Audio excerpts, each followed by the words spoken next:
시청자 여러분 안녕하십니까? 계속해서 포항에서 전해드립니다. 경북 동해안 지역은 오늘 대체로 맑았고 주말인 내일은 가끔 구름이 많겠습니다.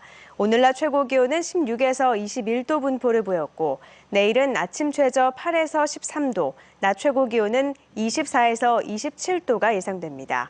바다의 물결은 동해 전해상에서 0.5에서 3m로 오후에 먼바다에서 높게 일겠습니다. 경북 동해안 지역 국회의원 당선자 4명과 4개 시군 자치단체장들이 모임을 갖고 지역 발전을 위해 긴밀히 협조하기로 했습니다. 특히 당선자 4명은 상임위원회가 겹치지 않도록 협력하기로 했고 포항공항의 명칭을 포항 경주공항으로 변경하는 것에도 공감했습니다. 보도에 김철승 기자입니다. 경북 동해안 국회의원 당선자 4명과 포항 경주 영덕울진 자치단체장이 지역 발전을 위해 자리를 함께했습니다. 영양영덕 봉화울진의 강석호, 포항 남물릉 박명재, 포항북 김정재, 경주 김석기 당선자는 효율적인 지역 발전을 위해 서로 다른 상임위원회에서 활동하기로 했습니다. 거론된 상임위원회는 국토교통과 기획재정, 교육문화체육관광 등으로 당선자들이 등원에 앞서 상임위원회 배정을 의논한 것은 드문 일입니다. 서로 중복되지 않는 상임위를 택하는 것만이 지역 현안 발전에 서로 상호 협력할 수 있는 방안이 아니냐, 그런 부분으로 저희가 국회의원들은 결론을 모았습니다. 풍랑으로 울릉 군수가 불참했지만 5개 시군은 국회의원 당선자에게 현안을 설명하고 협조를 구했습니다. 공동발전 사업은 포항 삼척간 동해고속도로 건설과 울진봉화간 경북순환철도 구축, 포항공항 공동활용 등 10가지입니다. 특히 공항 활성화를 위해 포항공항의 명칭을 포항 경주공항으로 바꾸는 데도 공감대를 형성했습니다. 우리 의원님들하고의 협력, 그리고 또 구체적인 개발 전략들을 좀 더 깊이 있게 논의해서 상생할 수 있는 그런 방안을 찾기로 했습니다.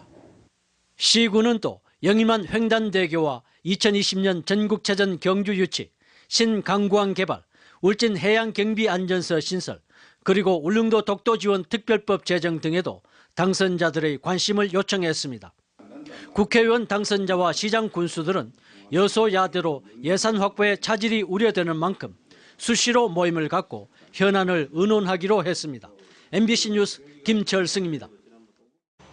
더불어민주당 경북도당은 논평을 통해 20대 총선 사범에 대한 신속하고 엄정한 수사를 촉구했습니다. 더민주 경북도당은 상주에선 김종태 국회의원의 선거운동원 1명이 금품 살포 혐의로 경찰 조사를 받고 있고 성주 고령 7곡 선거구에선 이완영 국회의원이 지난 19대 총선 과정에서 불법 정치자금을 수수한 혐의가 불거졌다며 철저한 수사를 주문했습니다.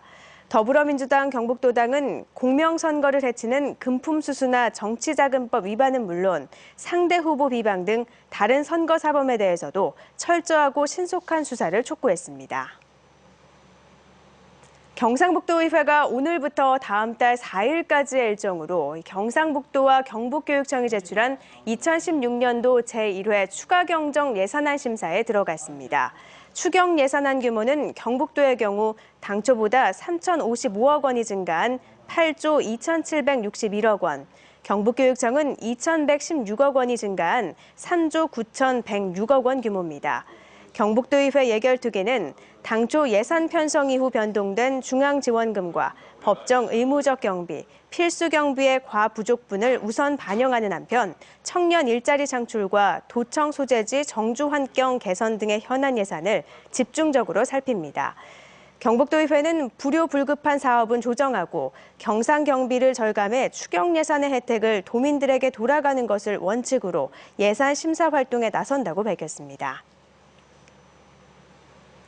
교육부가 최근 중앙투자심사에서 포항시 북구 흥해읍 초곡지군의 초곡초등학교 신설에 대해 재검토 결정을 내리면서 오는 2019년 3월 개교에 빨간불이 켜졌습니다. 교육부는 경북도 교육청에 흥해읍 인근에 소규모 학교가 많으므로 먼저 통폐합에 관한 방안을 마련해야 한다며 학교 신설 재검토를 통보했고, 이에 따라 포항교육청은 해당 지역 초등학교 가운데 2곳을 통폐합하는 안을 마련해 오는 9월 교육부 임시심사에 제출해야 합니다. 하지만 약 4개월의 짧은 기간 동안 해당 학교와 학부모들을 설득해야 하고, 통폐합을 내놓더라도 교육부 심사를 통과할 수 있다는 보장이 없어 아파트 입주 시기에 학교가 완공될 수 있을지 불투명합니다. 오늘 오후 2시 40분쯤 경주시 간포항에 정박 중인 어선에서 폭발 사고가 발생해 외국인 근로자 4명이 중경상을 입었습니다. 소방당국은 이들이 어선 바닥 창고에서 우레탄 폼 작업 도중 유증기가 발생한 상태에서 라이터를 켜 폭발 사고가 난 것으로 추정하고 정확한 원인을 조사 중입니다. 가정의 달인 5월 경북 동해안 시군에서도 다양한 행사가 열립니다. 경주 엑스포공원에서는 5일부터 8일까지 패밀리 페스티벌이 열려 과자 장난감 올림픽과 건강 줄넘기 대회 등 가족이 함께 즐기는 다양한 행사가 펼쳐집니다. 또 어린이날인 5월 5일 포항에서는 환호공원과 영일대 해수욕장에서, 경주에서는 경주 시민운동장에서, 영덕에서는 50전 일원에서 각각 어린이날 큰 잔치와 축제가 열립니다. 이 밖에도 경주 하이코에는 4일부터 8일까지 유명 미술작품 2,000여 점을 감상하고 구매할 수 있는 아트경주 2016 행사가 열립니다. 한편 경주시는 관광주간인 다음 달 1일부터 2주간 동궁원과 월지 등 주요 관광지 입장료를 20%, 정동극장 바실라 공연은 30% 할인하고 보문단지 숙박업소도 최대 60%까지 요금을 할인합니다. 지난 2005년 생태경관 보전지역으로 지정된 울진 왕피천 생태탐방로가 봄철 산불 위험 기간이 종료됨에 따라 내일부터 다시 개방됩니다. 울진군 금강송면 3근리와 금남면 굴구지 마을을 잇는 생태탐방로에는 자연환경해설사 4명이 배치됩니다. 이상으로 포항 MBC 이브닝 뉴스를 마칩니다. 고맙습니다.